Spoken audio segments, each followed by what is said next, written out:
nataka kuongea ni mambo ya Haiti. Najua wanasema ukiangalia hii ni kitu ilikuwa imekatazwa na mahakama, lakini tunaishi kwa Kenya ya kifua, kwa Kenya ya kiburi, kwa Kenya ya kusema we my friend, we my friend.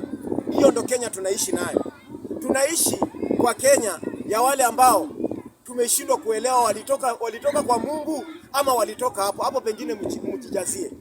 Maana ukiangalia mahakama imekataza mambo ya Haiti. Hivi majuzi tumeona kuna askari amepatikana kwa lodging US amekufa Mkisii. Hii kitu tunashindwa, huyu askari kwani alienda na hewa ndo akafika pale? Kumbe kuna ile kitu inaitwa wanafanya vitu panyamrenge, wanapitishia vitu kando kando.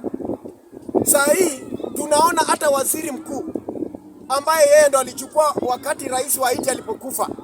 Saa hii hata yeye amesha resign. Hata jamaa tujui ameingia kwa shimo gani. Alafu mnasema mupeleke askari wetu huko. Nawaambia acha nikuambie, afadhali maaskari wetu hawa mungewapeleka huko Turkana kwenda kupigana ma rebels. Mungewapeleka huko. Si ati mnawapeleka Haiti. Amujawa train. Wale watu wako na every weapon na hakuna vile mtawaweza, na wako na pride, na ni watu ambaya hawaambiwi.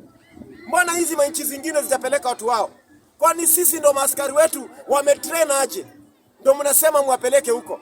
Mimi ile kitu nasema kupeleka maaskari wetu Haiti ni kama kuangamiza. Watarudi hapa kwa jeneza wakiwa maiti. Tunasema Haiti no. Askari wetu no kwenda Haiti. Hiyo ni mbaya sana. Tutasimama na haki za maaskari.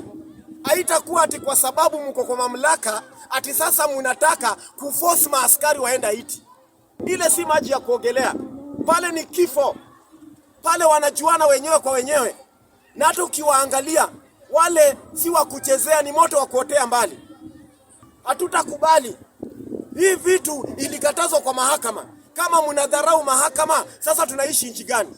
Na mlisema mtaishi chini ya sheria. Na sheria si ni mahakama. Na sasa mmepuuza mahakama. Alafu mnasema nini? Hii ni mchezo, muache. Mnapeleka vitu kwa parliament ili mupitishe kando kando. Hii mchezo muache. Wakenya tutasimama na mapolisi wetu.